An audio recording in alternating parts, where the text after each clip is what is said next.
بسم اللہ الرحمن الرحیم۔ حضرت ابو طالب کی معاشی حالت تسلی بخش نہ تھی۔ اہل و عیال کی کثرت نے اس کمزوری کو مزید تکلیف بنا دیا تھا۔ اس لیے جب حضور پاک علیہ الصلاۃ والسلام 9 یا 10 سال کے ہوئے تو آپ علیہ الصلاۃ والسلام نے بعض لوگوں کے ریوڑ اجرت پر چرانے شروع کر دیے تاکہ اپنے محترم چچا کا ہاتھ بٹائیں۔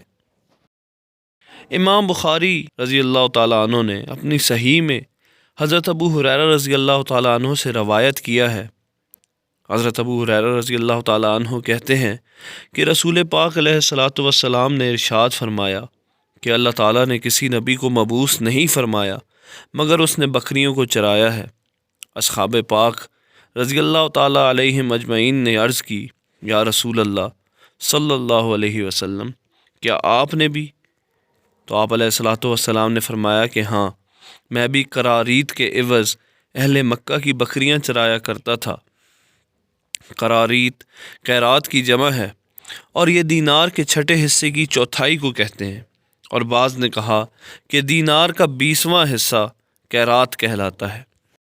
شیخ ابو زہرہ رحمۃ اللہ علیہ نے اس کا ایک مفہوم بیان کیا ہے۔ وہ لکھتے ہیں کہ بکریوں کے دودھ کا وہ حصہ جو حضور علیہ الصلاۃ والسلام اجرت کے طور پر لیا کرتے تھے، وہ حضرت ابو طالب کے اہل و عیال کے ساتھ آپ علیہ الصلاۃ والسلام بطور غذا استعمال فرمایا کرتے۔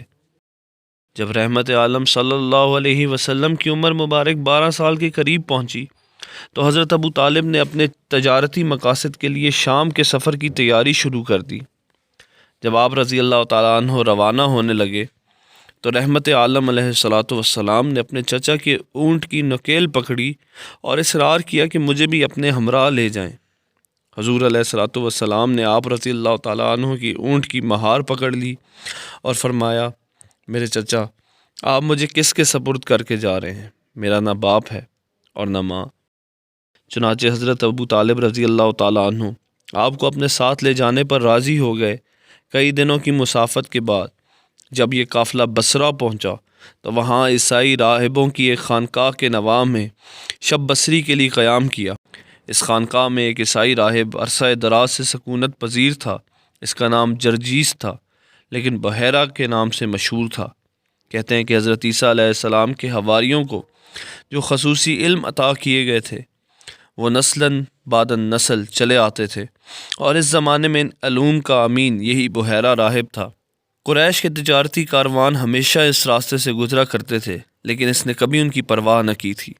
لیکن اس دفعہ جب یہ قافلہ وادی میں داخل ہوا تو اس نے اپنی خانقاہ سے دیکھا کہ ایک نوخیز بچے پر بادل کا ایک ٹکڑا سایہ فگن ہے۔ پھر اس نے اس امر کا بھی مشاہدہ کیا کہ جب یہ قافلہ ایک درخت کے سائے میں اترا، یہ بچہ جب وہاں پہنچا تو درخت کے سائے میں کوئی جگہ نہ رہی تھی، اس لیے مجمع سے باہر ہی وہ بچہ دھوپ میں بیٹھ گیا اور اس درخت نے فوراً جھک کر اپنا سایہ اس بچے پر پھیلا دیا۔ بحیرہ نے جب یہ منظر دیکھا، اسے خیال آیا کہ جس نبی صادق و امین کے منتظر ہیں اور جس کی علامات ہماری کتاب میں مرقوم ہیں، کہیں یہ جوان وہی تو نہیں؟ اسے قریب سے دیکھنا چاہیے تاکہ اس کی نشانیوں کے بارے میں پورا وثوق ہو جائے۔ چنانچہ خلاف معمول وہ اپنی خانقاہ سے نکل کر ان قافلے والوں کے پاس آیا اور کہا کہ آج قافلے کے تمام افراد کو میں دعوت دیتا ہوں۔ اس نے بڑے اہتمام سے ان کا خیر مقدم کیا۔ جب قافلے والے کھانے سے فارغ ہوئے، اس نے سب کو رخصت کر دیا اور خود حضور پاک علیہ الصلاۃ والسلام کے قریب آیا۔ اس نے حضرت ابو طالب کو کہا کہ آپ اپنے بھتیجے کو لے کر وطن لوٹ جائیں اور یہودیوں سے ہر وقت ہوشیار رہیں۔ اگر انہوں نے دیکھ لیا اور ان کو ان حالات کا علم ہو گیا جن کا مجھے علم ہوا ہے تو وہ انہیں ضرور ضرر پہنچانے سے باز نہیں آئیں گے۔ آپ کے بھتیجے کی بڑی شان ہوگی۔ یہ چیز ہماری کتابوں میں مکتوب ہے اور ہمیں اپنے آباء و اجداد نے یہی بتایا ہے۔ وہ حضور پاک علیہ الصلاۃ والسلام سے آپ صلی اللہ علیہ وسلم کی نیند اور بیداری کی کیفیات کے بارے میں دریافت کرتا رہا۔ حضور جواب ارشاد فرماتے رہے۔ حضور علیہ الصلاۃ والسلام جو حالات اسے بتاتے اس سے ان صفات کی تصدیق ہو جاتی تھی جو نبی و آخر الزمان کے بارے میں اس کے پاس تھیں۔ آخر میں اس نے پشت مبارک سے کپڑا اٹھایا۔ وہاں اس نے ختم نبوت کو بعینی ہی اس صورت میں دیکھا جو اس کے پاس تھی۔ بے ساختہ اس نے جھک کر ختم نبوت کو چوم لیا۔ بحیرہ نے صراحتاً انہیں بتا دیا، یہ سارے جہانوں کے سردار ہیں، یہ رب العالمین کے رسول کریم ہیں صلی اللہ علیہ وسلم، انہیں اللہ تعالیٰ رحمت للعالمین بنا کر مبعوث فرمائے گا۔